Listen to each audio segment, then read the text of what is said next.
Deuxième raison pour laquelle les chrétiens ont honte de l'évangile, c'est qu'ils savent que l'évangile est à contre-courant et ils ont peur d'être jugés. Regardez, on va voir les choses simplement déjà. Si Jésus nous envoie prêcher, c'est pour que les gens soient sauvés, n'est-ce pas? Si Jésus nous envoie prêcher, c'est pour faire quitter les gens des ténèbres vers la lumière, n'est-ce pas? Spirituellement parlant, bien sûr. Est-ce que vous me suivez?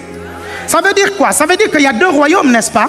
Quelqu'un me suit ici? Ça veut dire qu'il y a deux royaumes qui se combattent, n'est-ce pas? La Bible dit les ténèbres, la lumière, opposition, n'est-ce pas? Mais vous pensez sincèrement que ceux qui sont dans les ténèbres vont penser comme ceux qui sont dans la lumière? Vous pensez sincèrement que ceux qui sont dans les ténèbres vont acclamer ceux qui sont dans la lumière? Oh mon Dieu! Vous pensez sincèrement que ceux qui sont dans la lumière doivent penser encore comme s'ils étaient dans les ténèbres?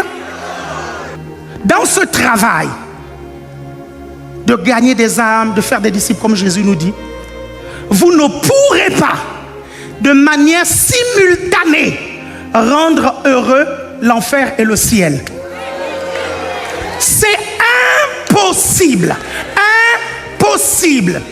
Ça veut dire que si tu vois l'enfer être déchaîné contre toi, c'est qu'il y a de la joie dans le ciel. Non, tu ne m'as pas suivi. Non, tu ne m'as pas suivi. Tu ne m'as pas suivi. Le problème avec les chrétiens, c'est quoi? C'est qu'ils n'ont pas les yeux spirituels. Vous suivez? Quand vous voyez l'enfer s'acharner, vous comprenez? Attaquer d'une manière ou d'une autre, c'est que dans le monde spirituel, les démons ont déjà vu quelque chose. Et ils commencent à s'agiter. Quelqu'un me comprend ici? C'est nous qui ne voyons pas spirituellement les âmes qui sont sauvées parfois. Il y en a plein. Et vous ne pourrez jamais. Si votre préoccupation, c'est de rendre Dieu heureux, si votre préoccupation, c'est de rendre le ciel heureux, la Bible dit qu'il y a de la joie dans le ciel lorsque une seule âme se convertit. Ça veut dire que pendant qu'il y a de la joie dans le ciel, il y a la colère et la tristesse en enfer. Quelqu'un me suit ici? Vous êtes toujours là? Vous êtes toujours là? Et la vérité, je m'en fous de la colère du diable. La vérité, je m'en fous que le diable soit triste. Je veux le piétiner. Je veux l'écraser. Quelqu'un me suit ici? Je veux qu'il perde. Quelqu'un me suit ici? C'est pour ça que je terrorise le diable. Et c'est pour ça que tu vas terroriser le diable au nom de Jésus-Christ. Il y a des endroits, tu vas rentrer juste dans le métro, tu entendras juste les démons se manifester et dire « Je ne veux pas sortir, je ne veux pas sortir ». Juste parce que tu es rentré, tu transportes la présence de Dieu et tu terrorises le diable. Donne-moi un bon amen. Donne-moi un bon amen. Quand tu es quelqu'un qui gagne les âmes, vous comprenez, tu es connu de l'enfer. Et tu deviens wanted. Quelqu'un me suit ici? Mais n'ayons pas peur de ça. N'ayons pas peur parce que Jésus a dit « Je suis avec vous tous les jours jusqu'à la fin du monde. » Donne-moi un bon amen. Vous prenez 1 Corinthiens chapitre 1 verset 18 qui dit « Car la prédication de la croix est une folie pour ceux qui périssent, mais pour nous qui sommes sauvés, elle est une puissance de Dieu. » Si la prédication de la croix est une folie, pourquoi tu veux que les inconvertis puissent comprendre ce message? Pourquoi tu veux que les mondains puissent comprendre ce que tu prêches, ce que tu dis ou comment tu vis? Et là, je sais, tu es en train de me dire, oui, mais s'ils ne comprennent pas, comment ils vont se convertir? Regardez, l'apôtre Paul a dit, ma parole et ma prédication ne reposaient pas sur des discours persuasifs de la sagesse humaine, mais sur une démonstration d'esprit et de puissance. C'est quoi la démonstration d'esprit et de puissance? C'est ce que Zacharie a dit, ce n'est ni par force, ni par puissance, mais par mon esprit, dit le Seigneur. Regarde, ton rôle, c'est de prêcher l'évangile. Le rôle de Dieu, c'est d'envoyer le Saint-Esprit pour couvrir la personne. Et la première chose que le Saint-Esprit fait, il ouvre l'intelligence de la personne. Il rend la personne consciente, vous comprenez, qu'elle est pécheresse et qu'elle a besoin de Dieu. C'est pour ça qu'il faut être rempli du Saint-Esprit tout le temps. C'est pour ça que la Bible dit, ne vous enivrez pas de vin, c'est de la débauche. Soyez remplis du Saint-Esprit. Il n'y a pas d'évangélisation efficace sans la plénitude du Saint-Esprit. Tu dois être rempli du Saint-Esprit. Quelqu'un me suit ici? Le jour de la Pentecôte, les 3000 convertis étaient le fruit de 10 jours de prière et d'intercession. Quand ils sont descendus, ils ont prêché l'évangile. Regardez, il y aura des moments où vous aurez tellement prié, vous serez rempli du Saint-Esprit, que vous allez venir en classe, vous allez venir à la fac, vous allez venir au travail, vous allez juste dire bonjour à votre collègue. Et le collègue va dire, dès l'instant où tu m'as dit bonjour, j'ai senti une paix m'envahir. Non, tu ne m'as pas encore bien suivi. Le collègue te dira, dès l'instant où tu m'as salué, j'ai entendu quelque chose me dire, il faut que je devienne comme toi. Et il vient tout seul, il dit, amène-moi dans ton église. Vous allez voir que ce que je dis, c'est réel. Je vais illustrer, ok? C'est réel et je l'ai vécu. Vous savez, il y a une dimension dans l'évangélisation où tu prêches l'évangile, ok? Tu prêches. Après, tu fais la prière de repentance. La prière fait de la prière de repentance.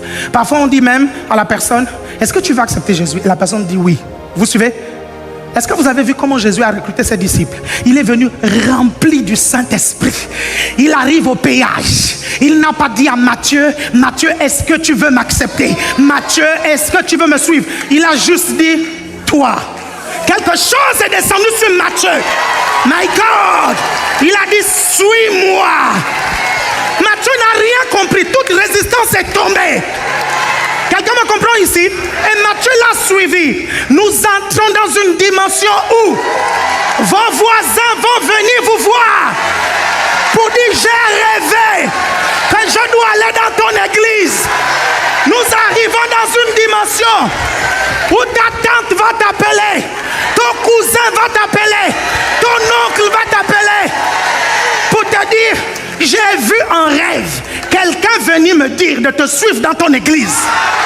My God, my God, my God, my God, my God. Si tu es avec moi, dis on est là. Si c'est toi, dis ça, c'est moi.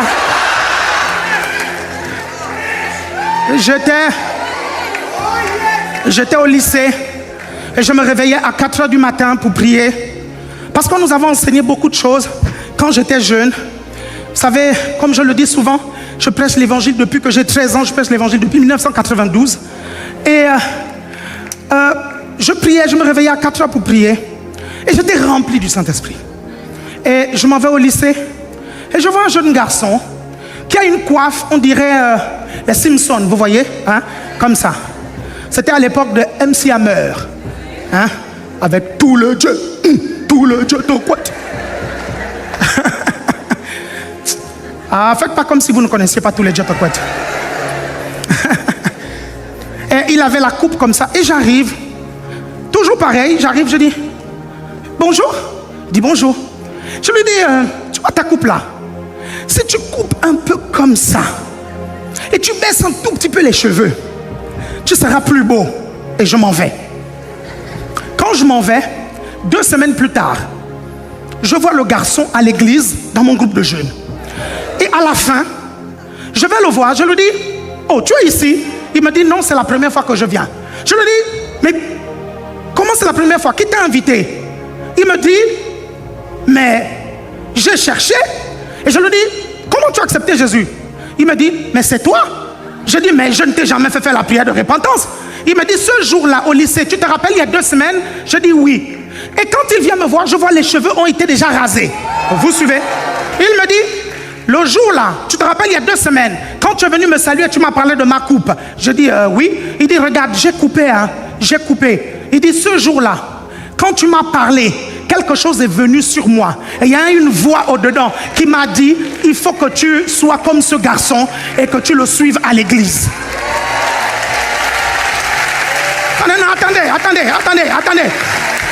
Attendez, je vais vous... Mais j'ai des témoignages, je vous dis, j'ai des témoignages, mais extraordinaires. Extraordinaires. Un jour, mon beau-frère m'invite chez lui, ok? Et on est en début d'année, tout ça, on est le 31, vers le 1er. Et ça fait très longtemps, je venais de me marier avec mon épouse. Et donc, on va passer Noël chez lui, les fêtes de fin d'année chez lui. Et là, chez lui, il y avait un garçon qui était versé dans l'ésotérisme. C'était un monsieur qui était dans la philosophie, un gars très intelligent qui avait une très haute éducation. Mon beau-frère avait déjà essayé de lui prêcher l'évangile. Tout le monde lui avait déjà parlé de Jésus. Donc, il est à la cuisine en train de faire la vaisselle. À un moment donné, je rentre et mon beau-frère m'avertit, il me dit: Alain, je te connais, hein? Je sais que tu risques de lui parler de Jésus, mais je te préviens, lui il est très dur. Je dis: ok, il n'y a pas de problème, hein? Donc, je vais à la cuisine, il y avait une guitare qui traînait, je prends la guitare et je commence à jouer, mais quelques accords que je connaissais. Et il était là, il faisait la vaisselle. Et je jouais et je chantais, je jouais et je chantais. À cette période, on enchaînait des jeûnes de 21 jours, 21 jours, 21 jours, mon épouse et moi, parce que nous cherchions la volonté de Dieu. On voulait bousculer ce pays, on voulait vraiment, donc on priait beaucoup. Donc j'étais chargé de la puissance du Saint-Esprit, rempli. Donc je prends la guitare, je commence à chanter, je chante. Lui il est là, il fait la vaisselle. Je regarde, il commence à rougir. Je continue juste à chanter, je continue à chanter. Il est là, il rougit. Et je me dis, bon, je suis peut-être en train de le gêner. J'arrête de chanter la louange que je chante. Il me dit: non, n'arrête pas, continue. Je dis: c'est quoi? Tu aimes bien? Il dit: ça me fait du bien. Il dit: ça pénètre mon esprit. Et là, je continue, je chante. Jésus, fils de Dieu, Seigneur de l'univers. Jésus, fils de Dieu, Seigneur de l'univers. À toi la force et l'honneur, la gloire. J'étais là, je chantais. Et là, il arrête de faire la vaisselle. Il s'assoit. Il dit: est-ce que tu peux me parler un peu plus de ce Jésus? Mon Dieu, le dur, le caïd, le raisonneur. Mais quand je suis venu avec la puissance du Saint-Esprit, je suis venu avec la plénitude du Saint-Esprit. Et là, je lui prêche l'évangile. Et il me dit: c'est quoi la suite? Je lui dis: tu vas accepter Jésus? Il dit: mais je n'attendais que ça. Je lui fais faire la prière de repentance. Écoutez-moi bien. Après avoir fait la prière de repentance, on entend les feux d'artifice. On entend bonne année. Le 31, il était païen. Le 1er janvier, il